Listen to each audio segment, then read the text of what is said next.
The ballroom lights shimmered like white fire across polished crystal, but the tension crackled more than any chandelier could illuminate. It was a rare occasion, a transatlantic policy summit held in Cincinnati, with a peculiar pairing on stage, King Charles III, monarch of centuries, and J.D. Vance, the senator with the Southern Ohio swagger and a smirk that never quite stayed hidden. The moderator's question was simple: what does legacy mean in a changing world? But the air turned charged the moment Vance leaned forward, eyes narrowing with calculated provocation. "I think it's time we say it plainly," Vance began, his voice casual but razor-lined. "Legacy without accountability is just old furniture collecting dust. Kings? They're nice for postcards. But the future belongs to builders, not relics." A ripple of laughter rose from one side of the room, Americans, mostly. Charles didn't flinch. His expression remained composed, but his fingers lightly tapped the armrest, like a conductor preparing the next note. Then came the smirk. Vance grinned sideways, theatrically turning toward Charles. "Step aside, old man," he said, to a wave of gasps and delighted murmurs. "Let the real work begin." The moment froze. Even the moderator blinked in disbelief. Charles straightened gently, not with defensiveness, but with something quieter, and far more dangerous, dignity. He took a breath, allowed silence to stretch like a bowstring, then replied with only the faintest tilt of his head. "I'll step," he said, voice steady as marble, "when you earn your place." The room went silent. Not because of volume, but because power, when it truly speaks, doesn't need to raise its voice. It was the opening shot. The battle wouldn't be fought with fists, but with memory, words, and the weight of legacy. And Charles had just reminded everyone that even in a republic's house, the crown still knew how to stand. J.D. Vance adjusted his cuffs, feigning indifference, but his jaw tightened ever so slightly. That single line from Charles had landed harder than anything he'd expected. The senator had come to this summit to dominate the optics, youth versus age, grit versus tradition. But Charles hadn't just held his ground, he'd frozen the room with it. Reporters in the audience were already typing furiously. Cameras zoomed in, not on Vance's confident posture, but on Charles's measured calm. The king didn't move like a man caught off guard. He moved like someone who'd weathered storms that Vance hadn't yet imagined. The moderator, eager to resume control, cleared his throat. "Your Majesty, would you like to elaborate on what it means to earn your place in today's context?" Charles gave a faint, almost imperceptible smile. In every era, there are men who mistake noise for influence.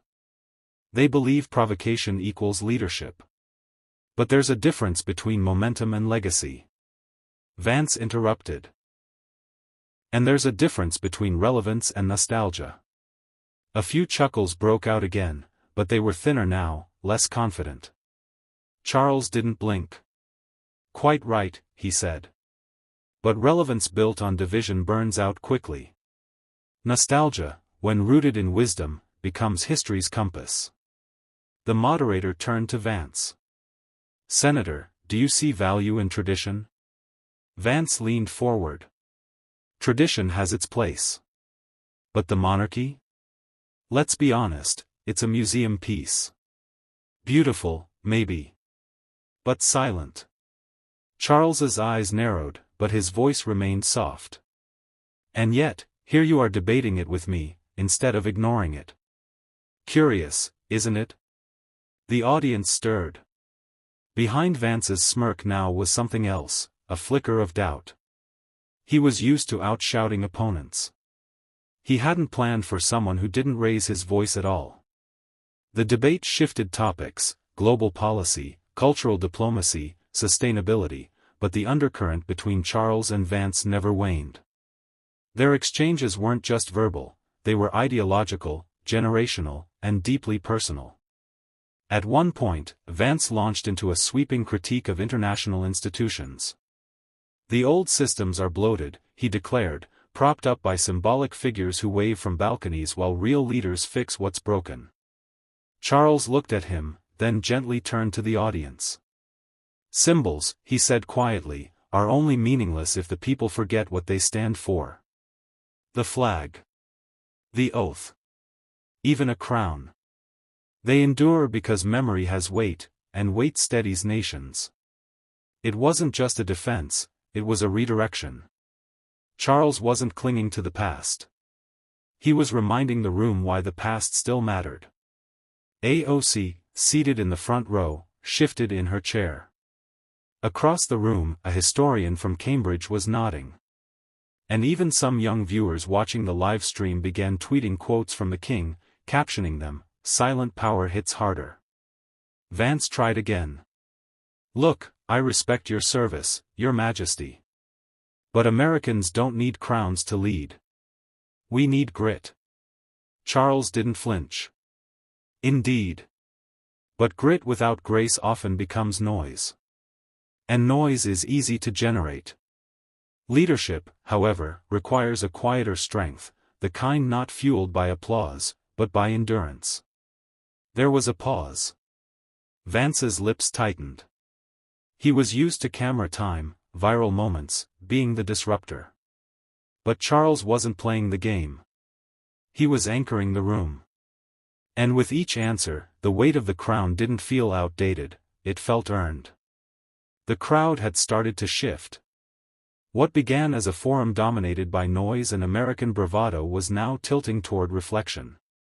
There was something unsettling about how calmly Charles dismantled arguments, not through combativeness, but with a surgeon's precision and a historian's memory. Vance leaned back in his seat, his smile returning, but this time, thinner.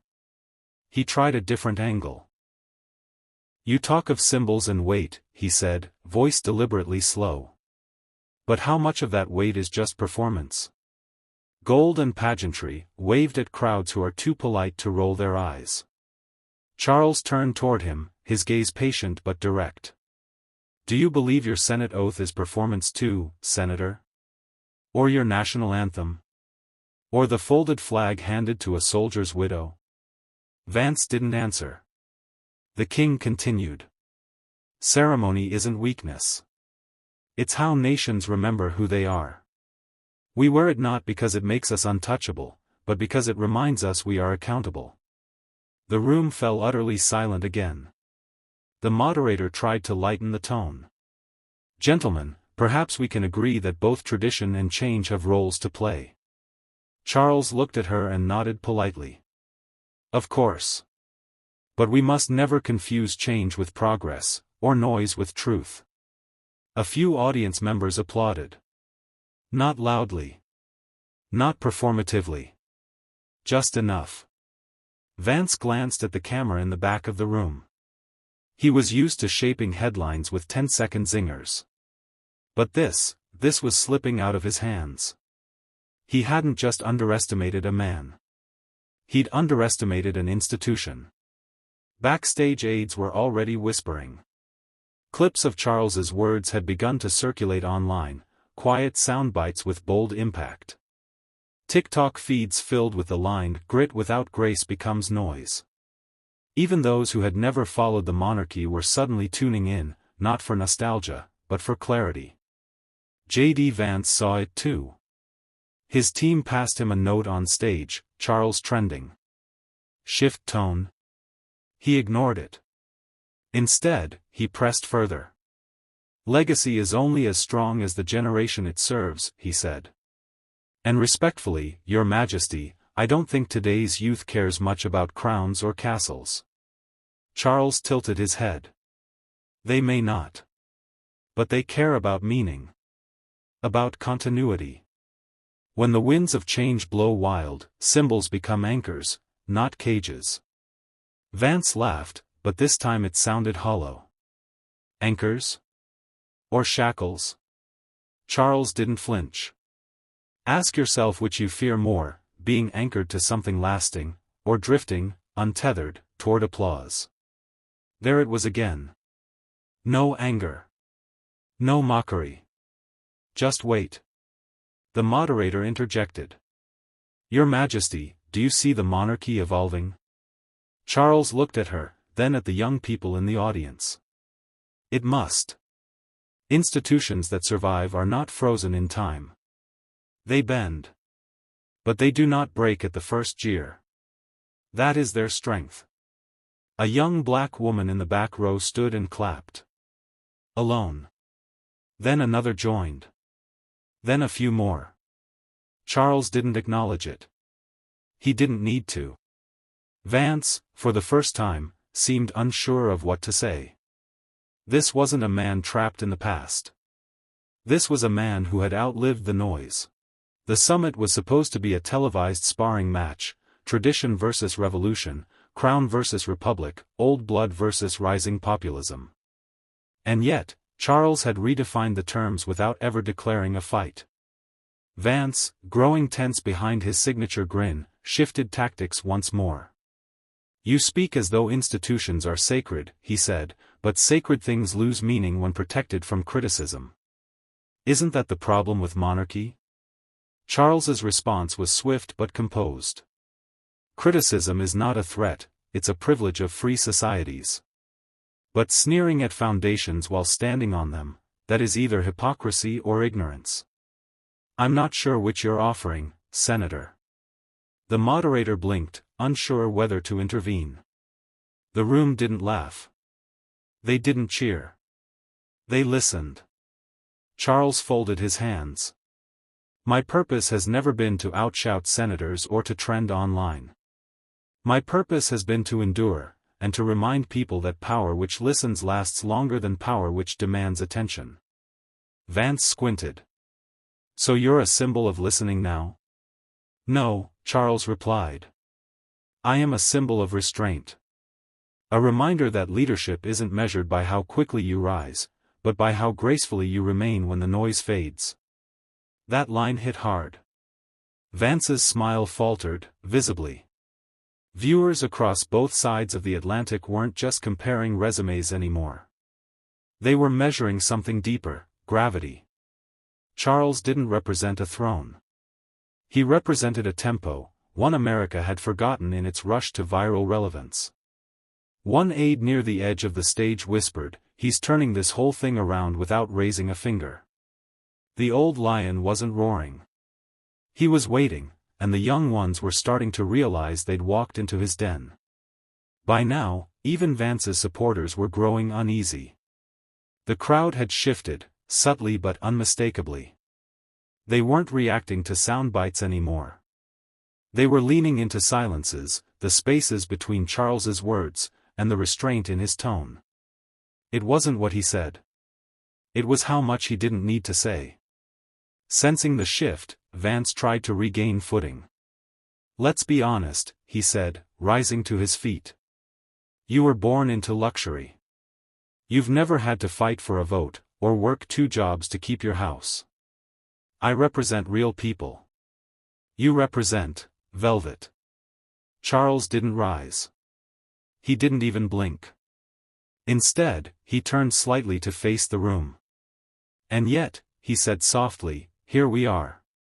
You, trying to diminish me to a title, while I've made no effort to diminish you. That line stunned the room. Even Vance paused. Charles continued, voice smooth but unyielding. Leadership isn't about suffering contests. It's about what one does with privilege, how it's carried, how it's restrained. I've spent decades shaking hands with grief, loss, and responsibility. You've spent months shaking rooms for applause. The moderator, caught in the weight of it, remained silent. Charles leaned forward just slightly. One does not have to come from pain to understand dignity. But one does have to understand dignity, to earn respect. There was no cheer. Just stillness. The kind that settles when truth doesn't need volume. Vance opened his mouth, but then shut it again. Charles had said enough. And more importantly, he had made enough sound like everything. The moderator finally spoke, but even she seemed reluctant to cut the silence. Senator Vance, she said, voice cautious, would you like to respond? He adjusted his blazer, glanced briefly at the crowd, then nodded.